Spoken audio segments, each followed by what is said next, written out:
I I was living in Chicago, and I always got a subscription to the Jasper Newsboy. And one day in the Jasper Newsboy, there was this article that said uh, it was a article on uh, pioneer families in the area, and they talked about the Wright family in Magnolia Springs, which is right down the road. So I went, well, who's this? And they started talking about Sheridan Alexander Wright, and they were Scottish brothers. They came from Scotland into South Carolina, and they fought with Andrew Jackson at the Battle of New Orleans in the War of 1812, and then they moved to Texas and all this. And I'm like going, what? You know, what you talking about? Who the heck are these guys? And then I called somebody and I say, hey, what's the deal? He says, yeah, there's a sign out on the highway, a historical marker about that. So next time I was home, I actually went and looked at it, and there it was. A settlement called Pine Tucky, and it was founded by these two Scottish brothers, Sheridan and Alexander Wright. And I went, what? And then it was like I sort of went, okay. I went to my dad and I said, hey, Dad, my grandmother and mother had passed, and I says, are we related to these guys? And he was like, yeah, most likely. How? I don't want to talk about it. I'm like going, okay. And then I said, okay, Dad, I need to find out. Well, yeah, go ahead and do some research. I started buying some land. And when I got the map of the deed, it said the Sheridan Alexander Wright League. That was how it was defined. And I went, what? And so then I began doing some research. I went to the Historical Society, and lo and behold, here this history of this entire Wright clan. And I'm going, that were white. And I said, you know something? There's a good chance, if my name is Wright and their names are Wright, and we have land on the same Wright League, that there is possibly some connection. And from there, I began doing research, and I began digging, and I began finding out that it was highly likely, and then it was very likely, then it was, I'm pretty sure that we are related. And as I began to find out more about the history, I began to meet up with some people my age who were white, who came from the white Wrights. And they said, it's highly likely. It's very likely. It's almost for sure that you're our cousin. And I went, well, I'll be doggone it.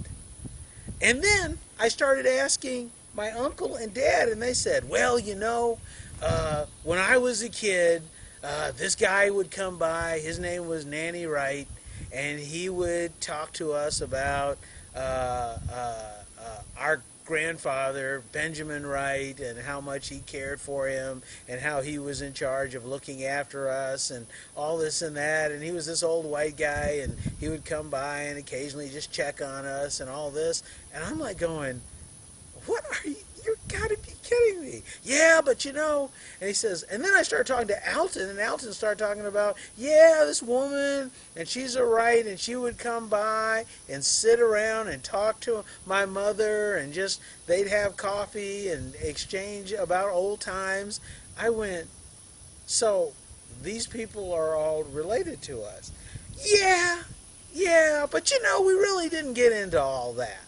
I was going, okay, I am going to figure this out. And that is one of the starting points for the Long Black Line. Because one of the things I wanted to do was find the wellspring for this family. Well, that sort of brought you back home. I mean, you're talking about, this is what, mid-90s when you're having these conversations? Mid-90s when I'm having these conversations. I'm in the throes of my career. I'm living in Chicago, then I moved to Virginia, I moved to LA, and finally,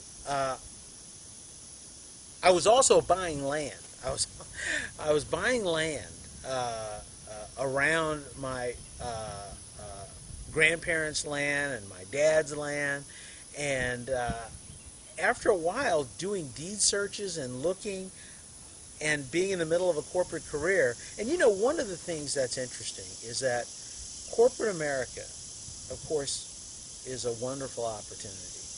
And if you can rise within it, you know, God bless you.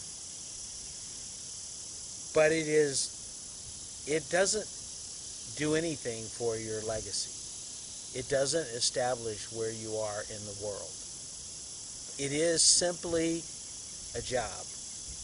And what I wanted to do was establish my place, my family's place, on this earth, on this ground. And I knew that this land had been in my family for 140 years. I wanted it to be in our family for the future. And I wanted to figure out where we sat, who we are on this earth.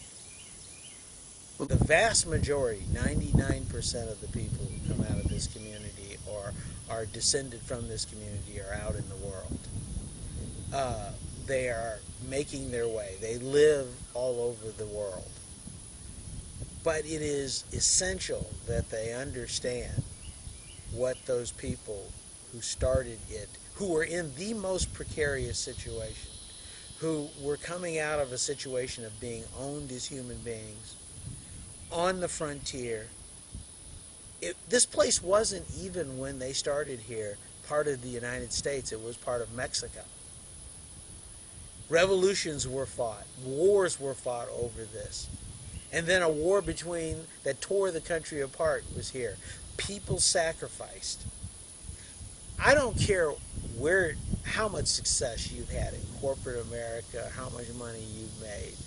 You can't ever do as much as these people did and put their shoulder to the wheel to make it possible for you to be able to go to school, advance, and do well in life. And that's the thing that I think is the core of what makes this family successful wherever people are. And we have people all over the world in this family. And they're doing well because it's like on this ranch, there is a place where water burbles up from deep in the ground. It's a spring, and from it comes spring water, and it basically creates a creek. And there are other little springs that spring up and are tributaries, and these creeks go into something called Wright's Creek, and Wright's Creek flows into the Neches River, and the Neches River flows into the Gulf of Mexico. We're a tributary. This is a little spring. This is a little fresh water, precious fresh water. And that's all we are. We are part of that great mosaic of life.